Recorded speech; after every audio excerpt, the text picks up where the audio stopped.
The United States makes the UN work when it wants it to work. And that is exactly the way it should be, because the only question for the United States is what's in our national interest. My name is John, and the International Criminal Court is now in session. It is December 20th, 2025, and once again we are going to look at the situation within Ukraine. So, let's start. First of all, we are going to look at the Zaporizhzhia direction. The group of forces Dnieper has recently began pushing out of the town of Stepnogorsk. Now, there are disputed reports regarding the fate of this town. Some mappers suggest that the Russians have captured Stepnogorsk, while some have claimed otherwise. Deep State UA, for instance, has said that the whole Stepnogorsk is in a gray zone. Syriac, as you can see here, has pretty much most, if not all of it, except for the commie blocks here in the center, under Russian control. But let's assume that it is under Russian control, okay? Just for the sake of discussing the recent push here, okay? So, after taking Stepnogorsk, the Russians have begun pushing east, and it seems to me that they're trying to take these network of fortifications that are going to the northwest outskirts of Orikov. And the first village that the Russians are hoping to take after Stepnogorsk is the village of Lukyanevsky. There we go. And if they're able to capture this, then their next targets will be the villages of Pavlovka, Novoyakovlivka, and Novobokivsky. So they are looking to capture these 4 villages here. And after they're done doing that, they will then try to relieve the Russian forces that are in the villages of Sherbaki and Mali Sherbaki, which will then clear way for the Russians to try taking Orkiv from the northwest. However, they're going to need control as well over Yurkovka and Tavarsky. And should they be able to do this, then Orkiv will definitely be open from the north. And they also have to cut off these roads here too, which effectively goes to the city of Zaporizhzhia. But once the Russians are able to reach this road in 2026, then they also have a pathway to the city of Zaporizhzhia as well. Like, as you can see, this road goes all the way to the provincial capital. Now, let's move east to the Gule-Pule direction, okay? So, the Russians have been consolidating their positions on their side of the Gaicha River, and there are credible reports now that they have been able to cross the Gaicha, along with also securing that bridgehead. And there's reports, too, that they are just outside of the villages of Pryluki and Kozevtive,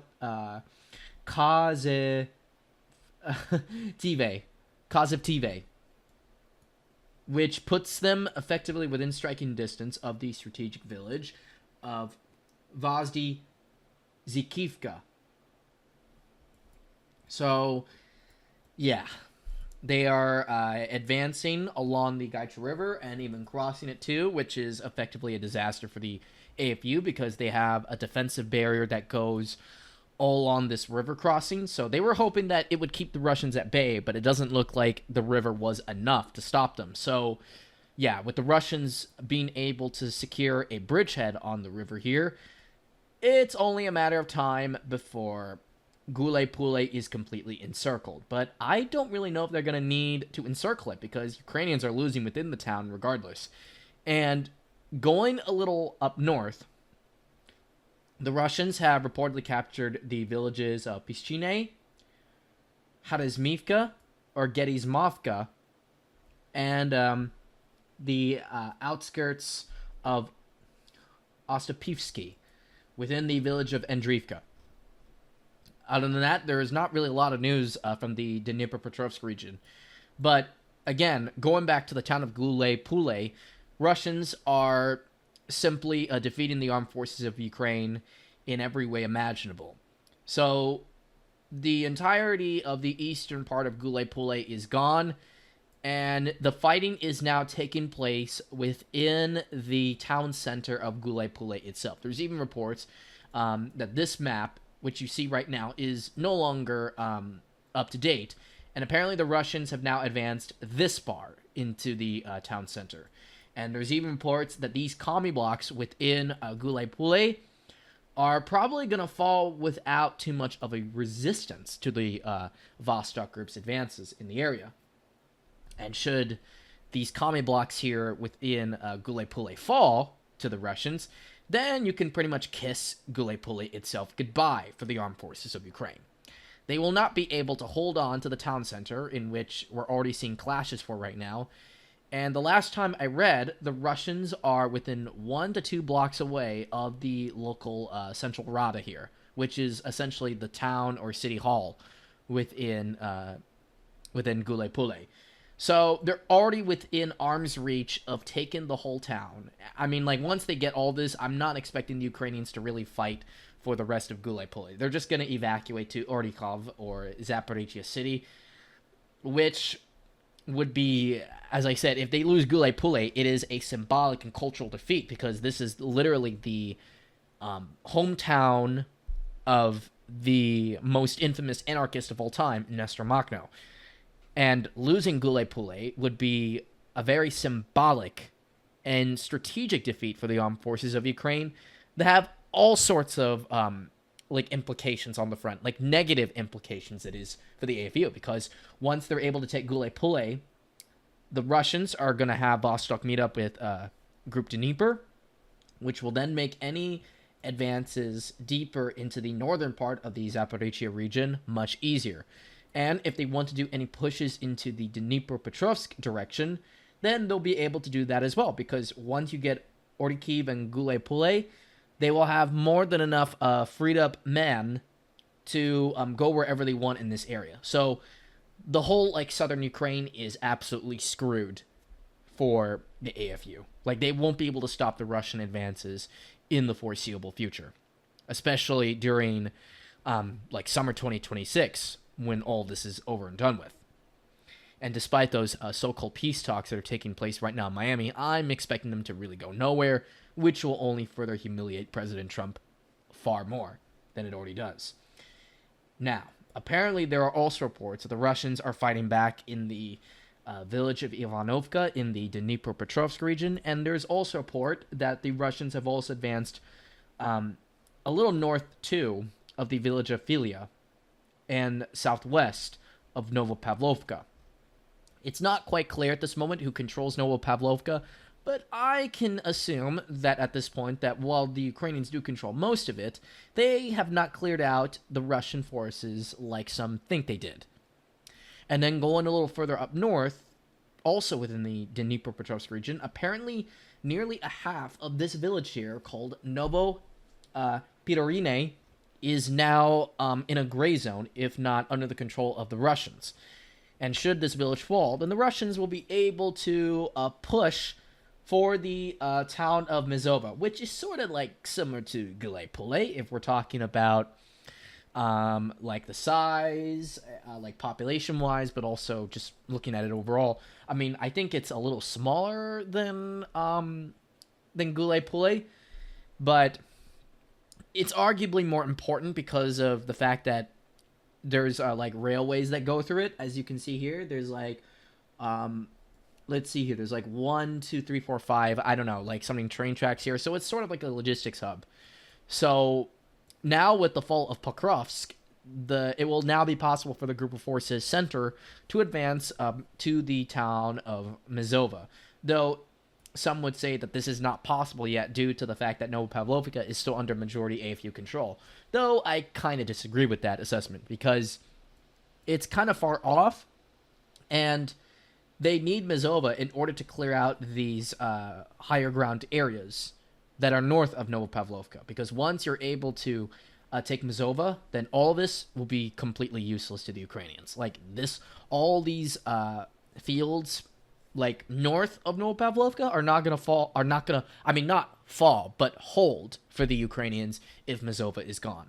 So going into 2026, we can expect a push towards Mazova in Dnipropetrovsk. Now, there's also a report that the Ukrainians have reportedly retaken most of the coal mine here of Udachny, but also there's also reports that they've taken all of it back, but none of this is confirmed yet. In the village of Grishino, or Hrishine, the Russians have progressed quite well, and they're advancing in a way that would make sense because it looks like the Ukrainians are putting up a stiff resistance here. And then, breaking news coming from the city of Mirnograd, or Dmitriov now, that is, it has apparently fallen to Russia. Now, while Syriac has these two pockets here in a gray zone, I don't really think there are any Ukrainians here putting up a fight for Mirnograd anymore.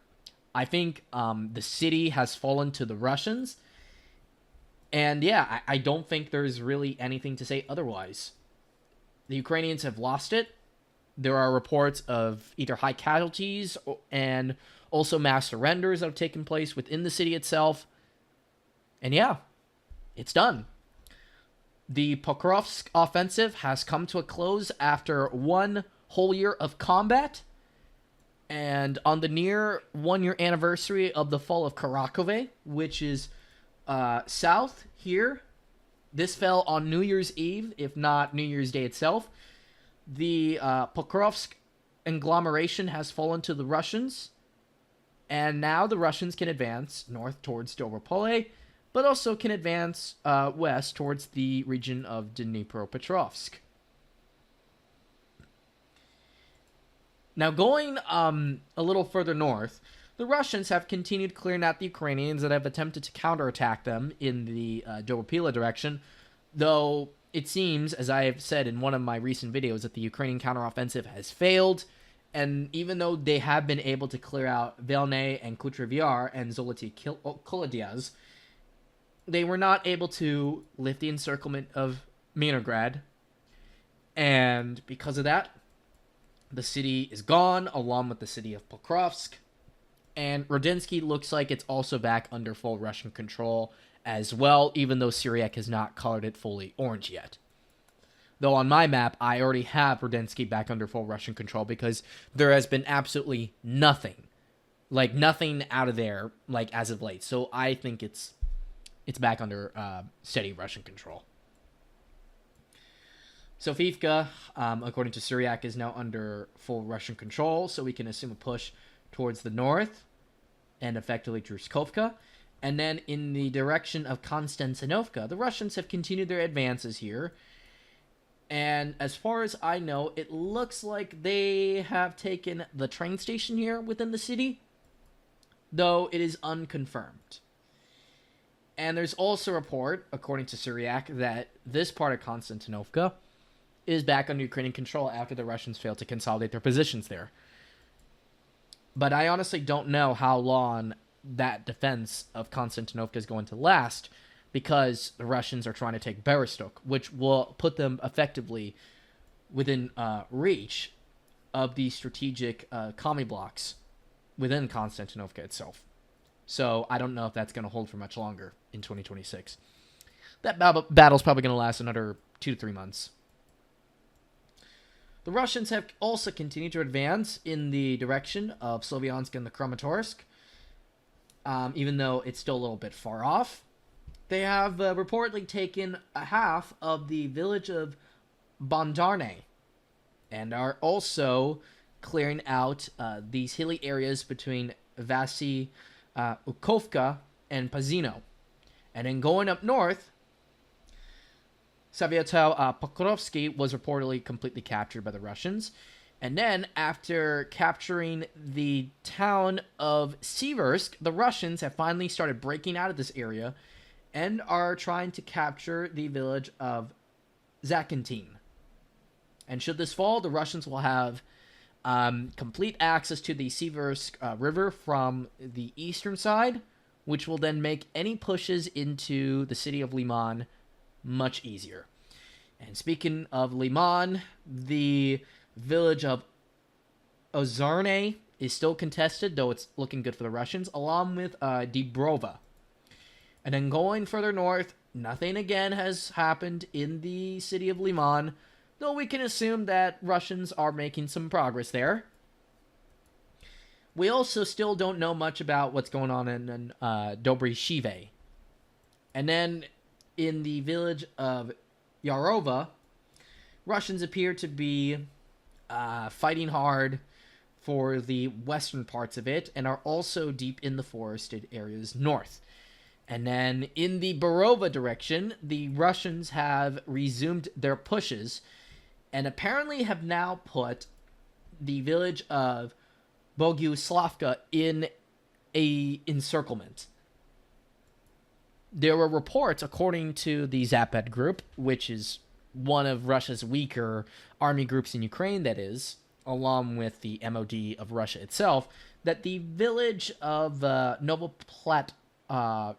Platonivka is under Russian control, but there's not enough proof to suggest such claims yet.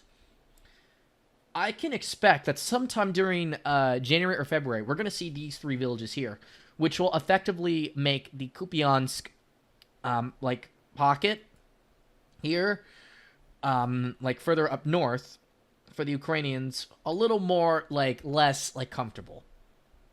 Well, if anything, it's more uncomfortable for the town of Borova. Because once you lose this, then the Zapad group is going to finally have the manpower to finally do a proper push on Borova from the north. They have been trying to advance on Borova from the east, but they haven't been able to break through the defensive positions, which are probably held well by the armed forces of Ukraine in this area. Maybe the AFU troops here are just that good. And then, Ukrainians have also reportedly counterattacked here, though, honestly, I don't think it's going to really result in much. And then, in the Kupiansk direction, the Russians on the western side of Kupiansk city itself have gotten their asses kicked.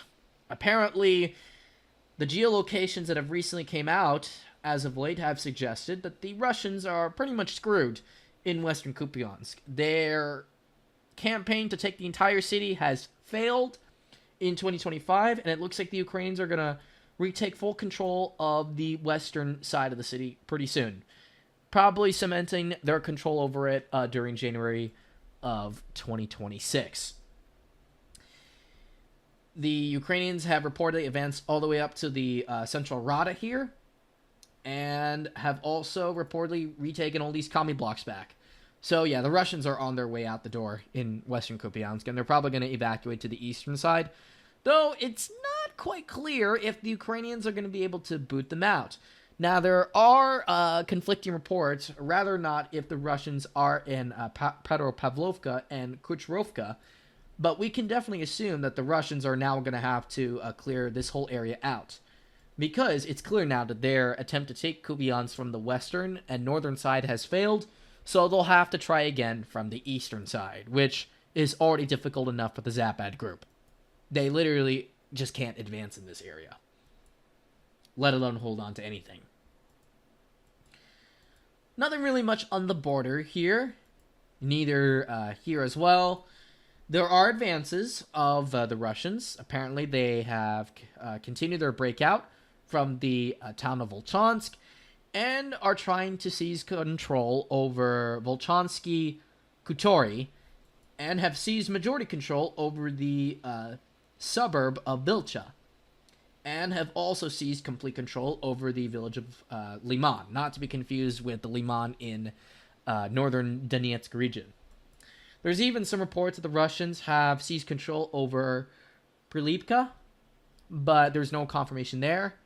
And then finally, to conclude this video, we're going to talk about SUMY a bit.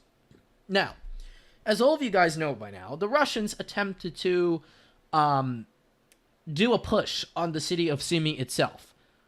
But in retrospective, it felt more like a diversionary front. A place to keep the Ukrainians occupied, while the main Russian attack in 2025 was really to take the city of Pokrovsk but also to advance in the Zaporizhzhia and Dnipropetrovsk regions.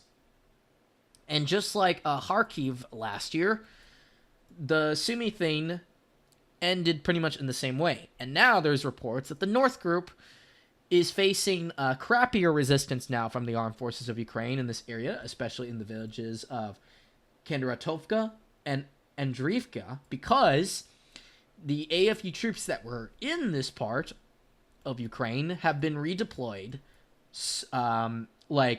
There's speculation, that is, that they have been redeployed to Kupiansk to try to defeat the Russians there. And because of how bad the defenses are for the Ukrainians are now in SUMY region, the Russians have resumed their pushes in this area. There's also a report from the group of forces north that the Russians have also begun an offensive in the southern SUMY region, a place that the Russians, I think, didn't really touch too much during the initial invasion in 2022. They supposedly have captured the villages of Hrabovske and Bisoke, which is right here and here, though Syriac hasn't colored it red just yet. Now, if they actually do a serious push here, then it's obvious that the target is going to be Krasnopelia. And Krasnopelia is, I think it serves like as a railway and a road, like junction that goes to the city of Kharkiv, effectively. So, yeah, the Ukrainians cannot afford to lose this. So, yeah, the Ukrainians are going to have to make a difficult decision. Because if the Russians are serious about pushing in this area of SUMY region, and are able to make some decent pushes, and like make some steady gains here, like they did in Dnipropetrovsk region during 2025, then they will have to choose between either saving the Kharkiv region or saving the SUMY region. Now, I don't know what the North Group is up to, but we can assume, that is, that they want to keep the Ukrainians occupied here for as long as possible, because it's obviously clear when you compare it to like Kharkov and Dnipropetrovsk, SUMY is not a massive priority because it's not part of the so-called Novorossiya. It just isn't. So maybe they want to distract them here, or perhaps maybe gain an upper hand at the negotiation table, which I don't think is true. I think it's more of the former than the latter.